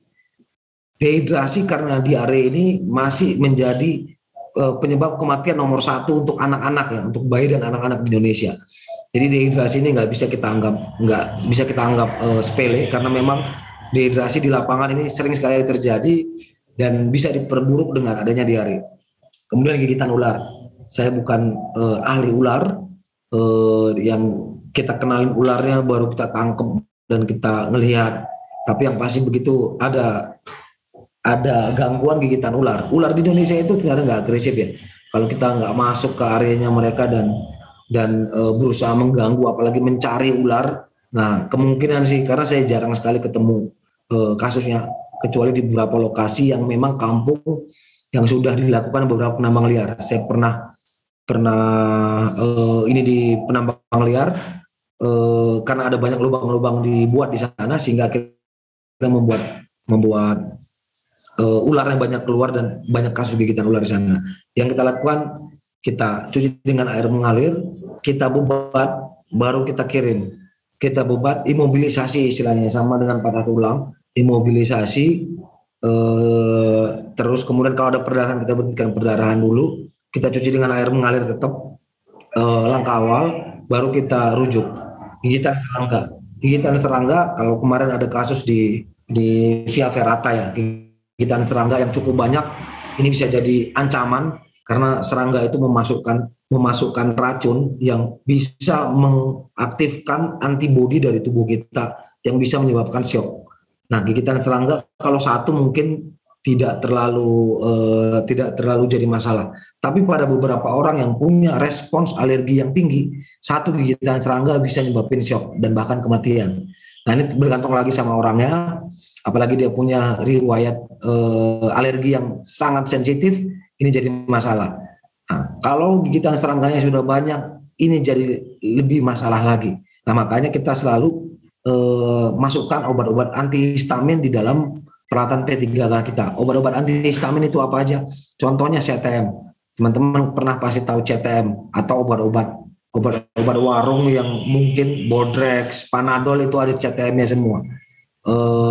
Kalau bahasa tulisannya itu chlorpheniramine. Nah, kira-kira gitu. Terus ada loratadin, ada cetirizine. Nanti kalau untuk obat-obatan kita perlu detail lagi untuk itu. Tapi buat teman-teman yang jadi panitia pendidikan dasar medik harusnya paham dengan itu dan bisa memanage obat-obatannya dan tahu kapan harus memberikan itu. Nah, ini yang tadi kram otot. Kalau kram otot ini kram otot biasanya terjadi kalau teman-teman dapat kasus di lapangan, dia bilang kram, yang dilakukan pertama kali untuk ngecek adalah coba tekan di daerah ototnya. Kita akan merasakan, kalau dia di betis misalnya, akan merasakan tegang, keras. Kenapa itu terjadi? Karena kontraksi terus menerus dari si otot, sehingga akhirnya dia seperti lupa untuk merelaksasi. Jadi kontraksi terus menerus tanpa relaksasi itu yang menghasilkan jadi ototnya tegang. Apa yang kita lakukan? Kita tarik, kita elevasi. Jadi kenapa si kaki itu ketika kram di betis kita angkat ke atas, kemudian kita usahakan tarik dan kita usahain manjangin si ototnya. Tapi bagaimana cara untuk menghindarinya? Kram otot ini bisa terjadi karena kekurangan elektrolit atau kalsium. Dalam ekspedisi atau pendidikan dasar yang panjang, ini sering kita temukan. Biasanya orang-orang yang memang sudah punya masalah kram sebelumnya, itu juga jadi faktor penting. Yang kedua, dia kurang minum dan kurang elektrolit, makanya kita selalu memberikan elektrolit. Elektrolit itu bisa kita pakai Pocari Sweat, bisa kita pakai Oralit ya. Tapi kalau untuk kegiatan lapangan saya selalu siapin Oralit, karena akan cepat untuk mengisi kebutuhan elektrolit yang terkuras. Kemudian ada kemungkinan dari kekurangan kalsium, makanya kalau di kit obat kita selalu ada kalek, itu kalsium laktat. Jadi kalek itu kita berikan ketika gejala-gejala ini sudah mulai muncul. Terkilir keseleo sudah kita bahas tadi. Luka memar ini kalau kita lihat keseleo atau misalnya kita jatuh, ada luka yang mungkin biru keungu-unguan. Nah, itu terjadi perdarahan di dalam, kita bisa berikan trombopop atau pil yang untuk ngurangin lebamnya, karena memar lebam ini bisa jadi ini tanda-tanda ada perdarahan biasa saja atau ada patah tulang. Nah ini kita bahas lebih detail tentang patah tulang karena harus kita praktekkan. Kemudian luka bakar ini juga jadi hal yang penting ketika kita terkena kompor, kemudian keinjek. Saya pernah dapat keinjek kompor dari TNI itu yang pakai parafin, bahkan sepatu ceko masih bisa jebol. Dan satu luka kecil aja, luka bakar di kaki misalnya, itu bisa mengganggu kalau kita mau pendidikan dasar yang masih panjang atau ekspedisi kita masih beberapa minggu lagi. Nah, luka bakar ini kalau kita tidak tanganin dengan baik, ini akan jadi masalah besar juga, apalagi luka bakarnya besar. Kalau luka bakarnya kecil, mungkin sebesar ini mungkin nggak gede, tapi nggak jadi masalah. Kalau segini, ini bisa jadi masalah besar karena ada lapisan kulit yang betul-betul terbuka dari situ. Nah, luka bakar ini juga kita perlu siapkan peralatan untuk luka bakarnya di dalam medical kitnya kita, di dalam persiapan obat-obatannya kita. Kayak misalnya teman-teman bawa NaCl, kemudian kasa verban, kasa elastis,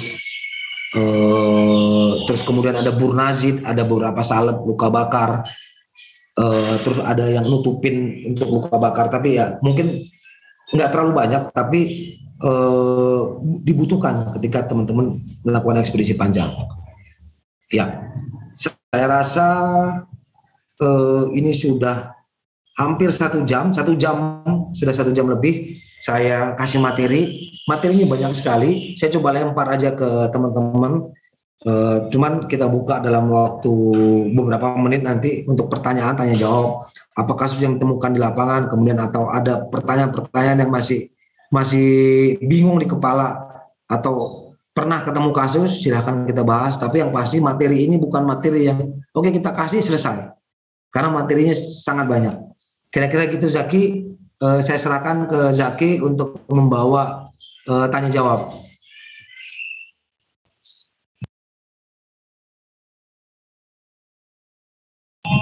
Siap Bang, terima kasih Bang Chandra.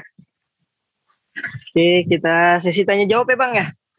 Kita lanjut ke sesi tanya jawab. Untuk teman-teman boleh yang ingin bertanya silakan ditulis di Slido, linknya ada di chat. Dan kalau ada kendala di Slido boleh langsung bertanya di kolom komentar dengan format nama lengkap, domisili, dan pertanyaan. Oke Bang, ini ada pertanyaan dari Bernardus Tato ya, abang senior dari Indonesian Green Ranger. Izin bertanya, bagaimana cara menangani korban kecelakaan yang jatuh pohon? Sekian, terima kasih. Mungkin yang jatuh dari pohon entah patah tulang begitu Bang. Bagaimana caranya mengevakuasinya?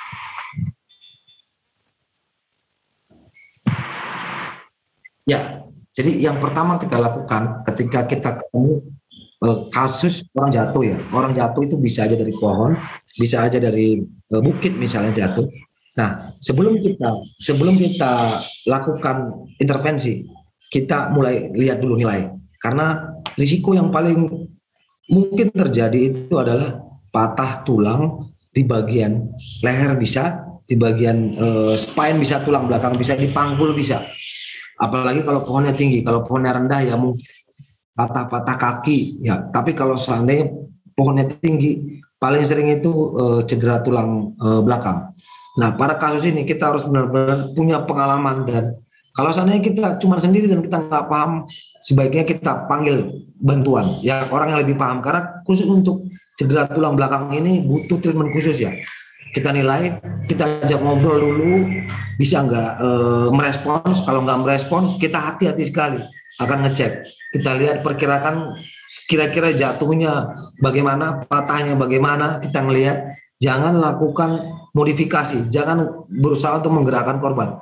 Karena ketika ada fraktur di tulang belakang atau di tulang leher, ketika kita melakukan gerakan sedikit saja itu bisa fatal. Nah, dalam pemeriksaannya sebenarnya kalau kita praktek, kita bisa praktek untuk bagaimana memeriksa kondisi korban dan bagaimana membalikkan dan mengangkat ke tandu, kemudian ngecek Nah, kita butuh orang yang lebih banyak. Kalau sendiri saya rasa susah sekali. Kalau orang yang jatuh dan ada kemungkinan kecurigaan adanya patah tulang belakang. Tapi ketika kita datangin terus kita tanya, ternyata oke, dia nyerinya di kaki dan dia bisa ngobrol. Dia nggak bisa duduk, tapi atau dia bisa duduk karena memang yang kena kakinya tiba-tiba bergerak, kita ngelihat ada pergerakannya kakinya, kemungkinan yang patah kakinya. Mungkin kalau kita yakin kita bisa melakukan bantuan, tapi prinsipnya kalau kita nggak yakin kita panggil bantuan. Karena untuk melakukan modifikasinya, mengangkat, memeriksa, kita butuh lebih dari satu orang untuk orang yang cedera tulang belakang. Kira-kira gitu. Ada teknik-tekniknya, teknik lock roll, yang satu di kepala, kemudian bagian di samping, bagaimana kita balikan, kemudian kita cek, kita observasi, oh ternyata tidak ada aman, baru kita lakukan modifikasi. Tapi untuk memastikan aman atau tidaknya juga kita butuh pengalaman, butuh betul-betul detail menilai. Nah, kira-kira gitu, Zaki. Baiknya sih kita praktekkan gitu. Baik, terima kasih Bang atas penjelasannya. Oke, ada pertanyaan lagi Bang dari Damkar Makassar, yaitu atas nama Akbar. Izin bertanya, gimana cara penanganan korban kecelakaan jatuh dari tebing curam dan diperkirakan patah tulang belakang dan korbannya belum sadar? Terima kasih. Nah, sama saya bilang, kalau kita ngomongin jatuh dari tebing, terus kemudian korban yang nggak sadar, kita pasti butuh waktu untuk sampai ke area itu. Dan bagaimana menilai. Tetap prinsipnya kalau jatuh atau kecelakaan, kita harus benar-benar hati-hati. Ada beberapa peralatan yang mungkin bisa membantu, tapi apakah kalau kita ngomongin di gunung atau di hutan, apakah peralatan itu ada? Misalnya stretcher, seperti scoop stretcher, peralatan-peralatan yang lebih lengkap lah. Terus head immobilizer yang lebih clear. Cuma kan kadang di situasi kita di lapangan, kita nggak ketemu kemewahan itu, kita nggak punya peralatan itu. Tetap yang saya bilang, prinsipnya jangan kita modifikasi kalau kita nggak yakin. Korban yang nggak sadar, kita coba cek pelan-pelan, kita tanya, kita lihat. Tetap yang pertama, nadi nafas. Nadi nafas kita lihat tanpa kita lakukan modifikasi apapun. Baru kita cari pertolongan. Terus kita pastikan lokasinya aman nggak? Apalagi kalau di tebing, jatuh di tebing, susah sekali untuk melakukan evakuasi dengan aman. Untuk mencapai lokasi aja kita butuh effort khusus, apalagi kita mau evakuasi. Makanya kita nggak bisa langsung ambil tindakan. Bagaimana caranya? Kita coba nilai, baru panggil bantuan. Baru kalau sudah ada katakanlah 3-4 orang, baru kita bisa melakukan pemeriksaan yang lebih detail. Karena ketika kita melakukan modifikasi dari kepala, dari leher, buat orang yang jatuh, kita butuh gerakan yang serentak supaya tulang kepala, tulang leher dengan tulang spine itu berada dalam satu garis lurus. Makanya butuh lebih dari satu orang. Nah, kira-kira gitu. Untuk peralatannya, nanti ada banyak peralatan yang mungkin kita butuhkan di lokasi tersebut. Tapi yang pasti jangan sampai sebelum kita evakuasi dan kita pastiin dulu kalau ini bisa nggak masih kita tolong. Kalau seandainya tidak ada nadi, tidak ada nafas, terus kemudian dia patah di tulang servikal misalnya atau di tulang spine, apa yang harus kita lakukan? Ini kan tentang pilihan. Nah, itu kembali lagi kepada teman-teman. Ada beberapa pertanyaan yang mengatakan begitu. Oke, dia punya patah di tulang rusuk, terus nafasnya nggak ada. Nah, apakah kita lakukan CPR misalnya? Nah, ini yang kita bilang, kita melihat situasinya. Kalau kita yakin, silakan lanjutkan. Karena situasi di wilderness ini sangat bergantung situasi dan siapa yang ada di sana. Kira-kira gitu. Tapi tetap prinsipnya jangan sampai kita mencelakakan, kita memperburuk situasi, memperburuk keadaan. Kira-kira gitu, Zaki. Baik, terima kasih, Bang. Saya mohon izin untuk memberikan pertanyaan untuk peserta, untuk membuka on-mic ya, Bang, ya, untuk satu peserta. Oke, silakan. Untuk bertanya, silakan Bang Chandra Alif Sudewo, boleh on-mic-nya dan on-cam untuk bertanya.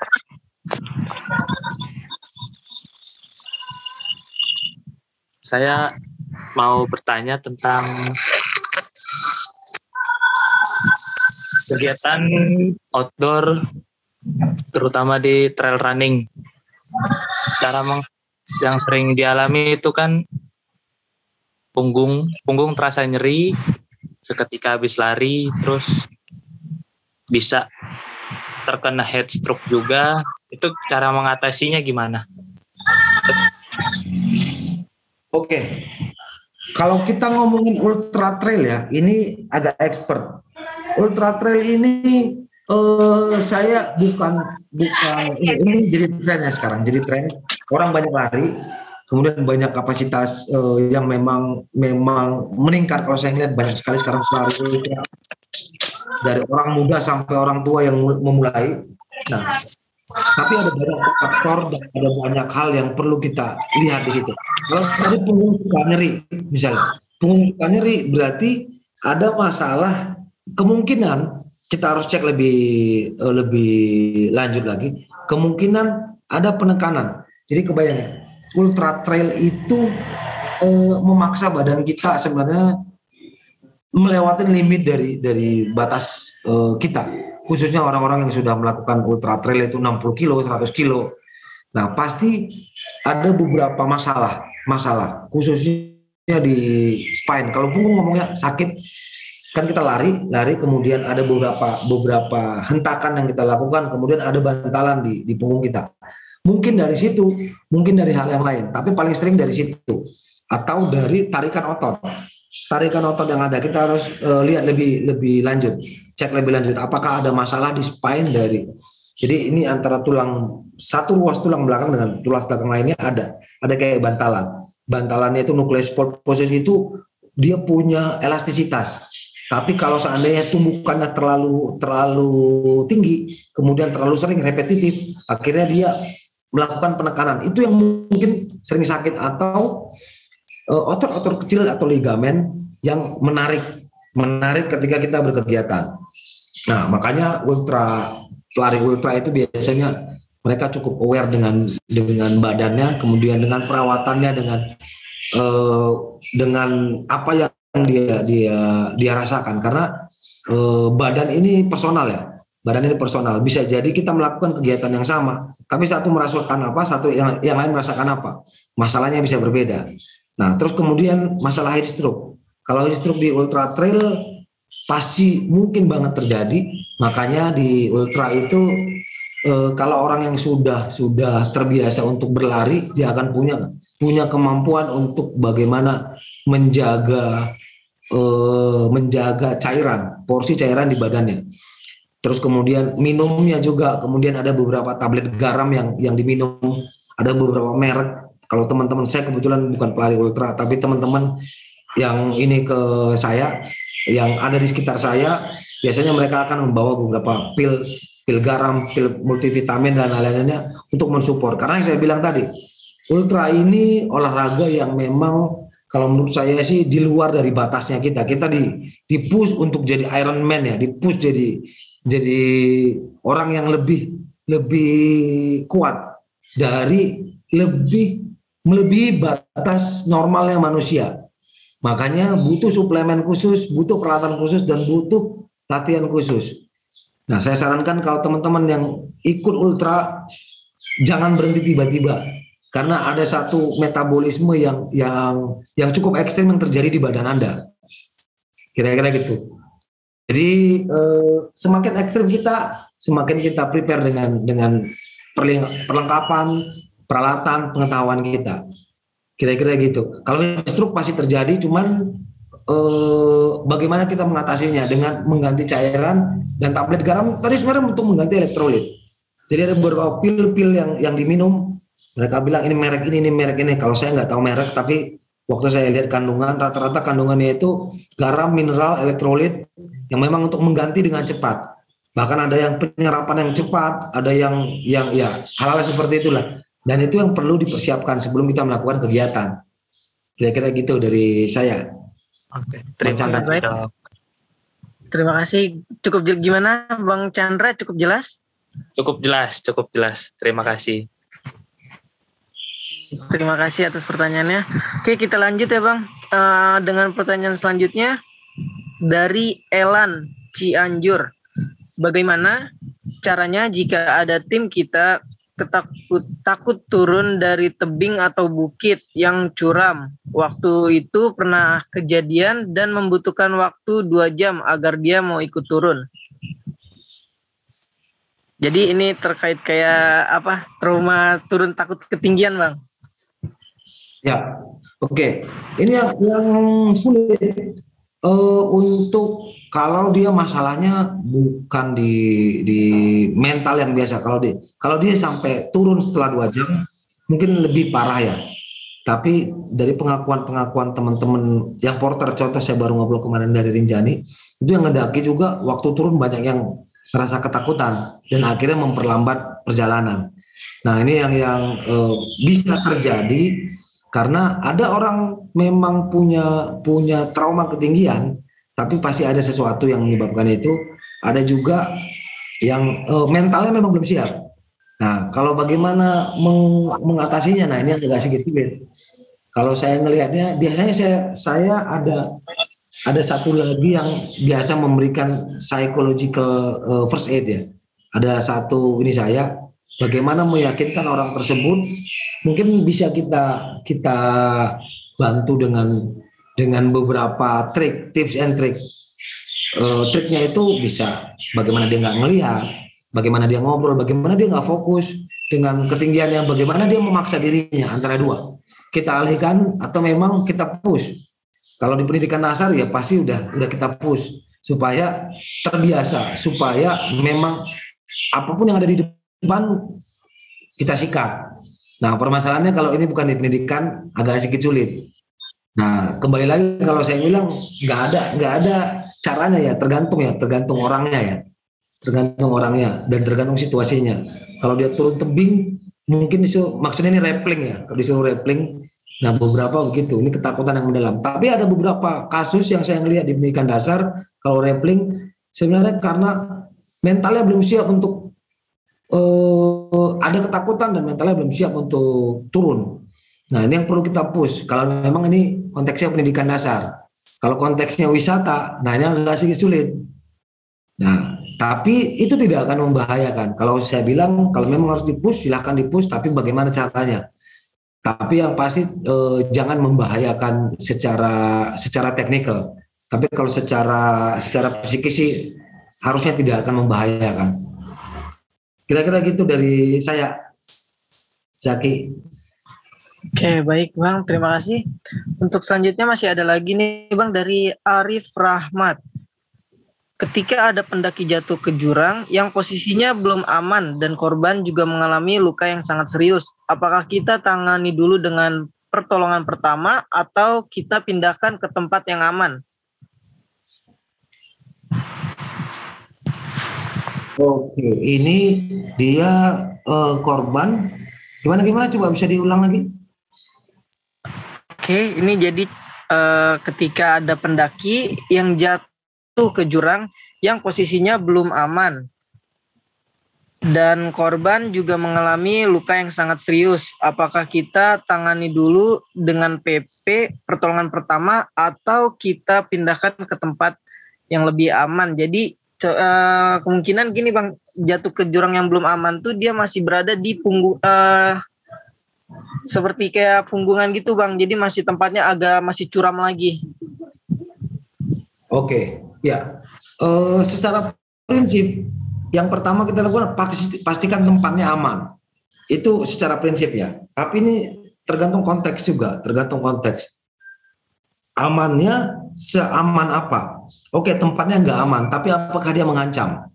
Contoh, kalau seandainya memang kita bisa melakukan, memang tempatnya nggak aman secara umum, tapi kita masih bisa memberikan bantuan pertolongan, misalnya pada saat itu. Contoh, kasus lain misalnya kita ketemu orang kecelakaan di pinggir sungai dengan kecepatan tinggi. Air di sebelahnya. Nah, dan masih mungkin ada ancaman di situ. Kalau ini kita harus melihat lagi ancamannya apa. apakah ancamannya dia masih bisa jatuh ke bawah, atau kita waktu melakukan pertolongan pertama masih bisa jatuh ke bawah juga. Nah ini kembali lagi kita nilai. Kalau kita ngelihat, oke, kalau gue ngelakuin pertolongan pertama di situ, ini akan bisa membahayakan gue dan dia. Kita lakukan evakuasi darurat. Kita lakukan evakuasi darurat asal tidak ada fraktur tulang belakang. Kalau ada fraktur tulang belakang, ada kecenderungan ke sana. Nah ini harus benar-benar detail kita untuk melakukan evakuasinya. Pada beberapa situasi, kalau kita melakukan pertolongan pertama dia tidak sadar misalnya, ada beberapa orang akhirnya akan melakukan evakuasi sambil memberikan pertolongan pertama. Pernah ngelihat ada nggak di saya nggak tahu apakah teman-teman ada yang anak tebing di sini, ada foto orang sedang melakukan evakuasi di tiang listrik sambil melakukan nafas buatan. Itu terjadi di beberapa part karena situasinya seperti itu. Dan dia melakukannya secara simultan ya. Mereka melakukan evakuasi darurat sekaligus memberikan nafas buatan misalnya. Tapi itu untuk yang expert banget. Jadi tetap kalau seandainya kita nggak punya kapasitas atau peralatan dan lain-lainnya, kita pertimbangkan keselamatan kita dulu, safety kita dulu, jangan sampai kita memperburuk. Kira-kira gitu. Tapi kalau peralatan Anda dan Anda yakin bisa dilakukan simultan, silakan. Kayak gitu. Makanya saya bilang ada prinsip, ada langkah, tapi tetap semua tergantung dari skenario. Skenarionya apa? Di lapangan seperti apa? Jumlah pasukan kita berapa? Peralatan kita bagaimana? Apa yang bisa kita lakukan? Kira-kira gitu, Zaki. Baik, terima kasih Bang Karel. Saya boleh nanya nih Bang? Oke, silakan. Oke, saya mau nanya nih Bang, gini, saya kan baru awalan, jadi saya masih pemula untuk bermain dengan hewan seperti ular Bang jenisnya.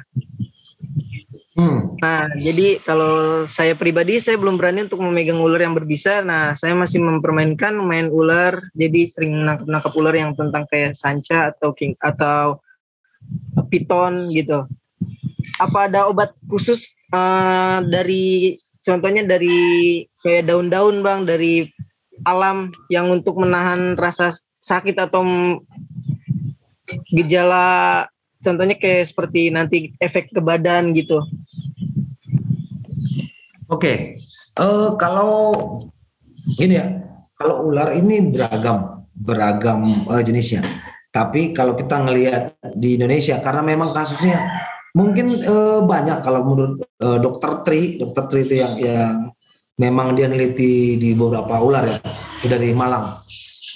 Ada banyak kasusnya di daerah. Cuman saya sendiri selama ke lapangan dan ngeriset, menurut saya sih belum terlalu banyak.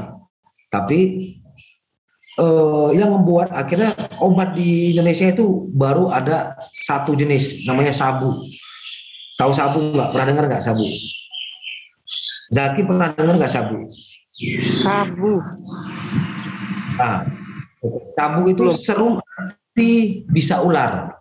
Serum anti bisa ular. Jadi serum anti bisa ular itu diciptakan untuk kalau kita kena gigitan, sabu itu kan dia punya beberapa jenis ya, beberapa jenis racun yang sangat sistemik dan sangat cepat ke badan, tergantung jenis ularnya juga. Sabu itu kayak gabungan dari bisa ular yang diambil kemudian disuntikin ke kuda, dan kuda akan membangun antibodinya. Antibodinya itu diambil dijadikan obat untuk sekarang. Jadi penanganan ini itu pakai sabu, serum anti bisa ular. Jadi kalau seandainya di beberapa daerah juga belum tentu ada sabu itu. Tapi di Indonesia, karena penelitian kita masih sedikit, sabu itu baru ada tiga jenis ular yang diambil, kemudian dijadikan satu jenis sabu. Kalau di luar negeri, khususnya daerah-daerah yang ularnya sangat berbahaya, seperti Amerika dan Australia, mereka punya spesifik. Ular ini kita kasih ini, ular ini kita kasih ini. Nah, kita belum sampai ke sana. Nah, kalau ngomongin tentang obat-obatan yang mungkin diberikan, masing-masing daerah punya lokal wisdomnya ya, punya kearifan lokal. Kalau kita ngelihat sebenarnya ada beberapa beberapa daerah oke. Tapi itu berarti tergantung dari ularnya. Kalau ularnya berbisa agak sedikit sulit. Kalau ularnya nggak berbisa, kita cukup tangani dengan cara yang tadi saya bilang, bersihkan dengan air mengalir, kemudian kita pastikan tidak terjadi infeksi lanjutan, baru kita beban. Kalau kita yakin memang ularnya nggak berbisa, karena dia akan hanya menghasilkan luka.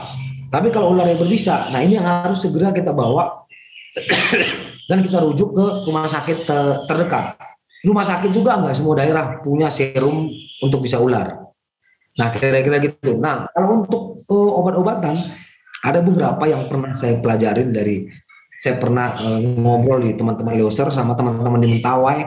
Mereka punya ramuan untuk pengobatan itu, tapi kita kan belum pernah praktekin. Memang ada yang digigit ular dan kita berikan itu. Tapi beda daerah pasti mereka punya kekhasannya masing-masing. Apa yang mereka pakai biasanya untuk nanganin kasus seperti itu. Kira-kira gitu, Zaki. Baik, terima kasih Bang untuk sesi tanya jawabnya. Ya baik teman-teman semua, untuk selanjutnya kita akan ada sesi pemilihan door prize. Nah ini Abang nanti milih untuk sesi pemilihan door prize ini Bang. Boleh dipilih dari Slido ataupun di kolom komentar. Jadi untuk persyaratan sesi tanya jawab ini, pertanyaan yang tepat dan pas menurut Bang Chandra. Silakan dipilih Bang. Kalau saya sih melihatnya hampir-hampir sama tadi pertanyaannya. Cuman yang paling pas tadi kayaknya, yang paling detail yang nanya yang terakhir itu tadi tentang bagaimana melakukan pertolongan dulu atau evakuasi darurat dulu. Nah itu cukup penting juga kalau menurut saya, dan ini yang cukup menarik untuk ininya. Oke, berarti dari nama Arif Rahmat ya Bang ya? Ya, boleh Arif Rahmat. Oke, boleh satu lagi Bang? Nah, sebenarnya agak sama pertanyaannya. Ini sama yang tadi di kolom chat. Oh, yang di kolom chat. Itu tadi mana tadi? Untuk di kolom komentar, bagaimana cara menangani korban kecelakaan yang jatuh dari pohon sekian ya? Ya, itu aja. Bernardus Tato, ya. Oke, terima kasih Bang untuk pemilihan door prize-nya. Selamat untuk Bang Arif Rahmat dan Bang Bernard. Boleh langsung chat operatornya atau narahubung untuk meminta door prize-nya. Ya, untuk selanjutnya kita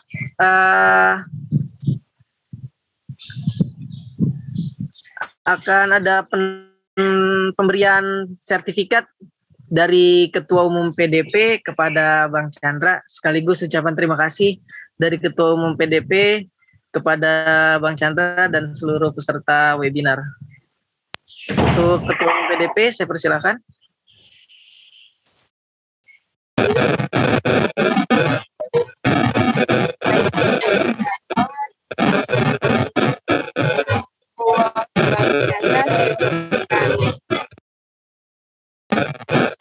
Terima kasih banyak atas videonya pada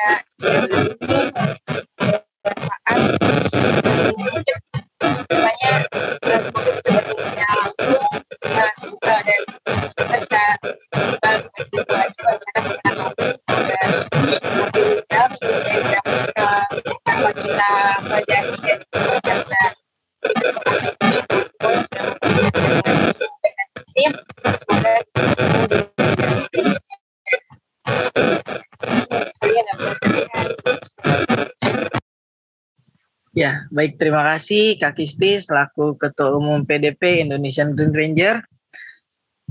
Oke, untuk selanjutnya Bang Chandra boleh memberikan sepatah kata, dua kata untuk berterima kasih untuk teman-teman semua yang telah mengikuti webinar kali ini, Bang. Oke. Ya, terima kasih buat Indonesian Green Ranger dan teman-teman panitia yang mempersiapkan materi ini. Nah, saya sebenarnya sudah setahunan ini tidak memberikan materi yang sepertinya. Kalau kemarin-kemarin saya rutin memberikan materi tentang ini dan saya kampanye ke arah keselamatan gunung dan bagaimana orang paham tentang bagaimana aspek medis di dunia petualangan. Nah, jadi saya masih membawa visi ini dan saya masih ke beberapa teman-teman komunitas masyarakat untuk campaign tentang ini, dan mudah-mudahan materi ini meskipun saya cuma memberikan kulit-kulitnya bisa menjadi pemantik buat teman-teman untuk belajar lebih dalam dan paham tentang bagaimana aspek medis ini jadi satu hal yang penting untuk kegiatan kita di kegiatan alam terbuka dan kegiatan ekstrim. Dan dari sini mungkin teman-teman bisa belajar lagi, dan kita kalau ada kegiatan workshop atau pelatihan yang lebih panjang mungkin teman-teman bisa ikut sehingga bisa mempraktekkan dan paham betul bagaimana mengenali badan kita, melakukan persiapan di fisik, di mental, peralatan, perbekalan, obat-obatan, sampai akhirnya kita bisa melakukan kegiatan kita dengan baik. Kira-kira seperti itu dari saya, Zaki. Terima kasih. Ya, baik, terima kasih Bang. Oke, untuk teman-teman semua, kita akan ada sesi foto sejenak. Boleh untuk teman-teman semua menyalakan kameranya.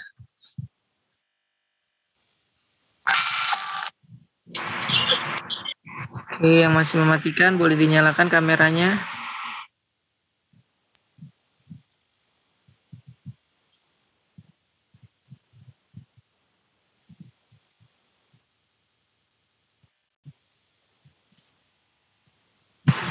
Ya, untuk teman-teman semua silakan dinyalakan kameranya, di-on kameranya.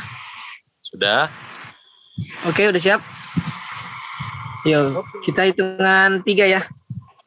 3 kali sesi foto. 1, 2, 3. Ya, oke, untuk teman-teman semua yang sudah mengisi link absen boleh silakan meninggalkan room. Terima kasih untuk teman-teman semua yang telah bergabung. Sampai jumpa di webinar selanjutnya, di sharing berikutnya.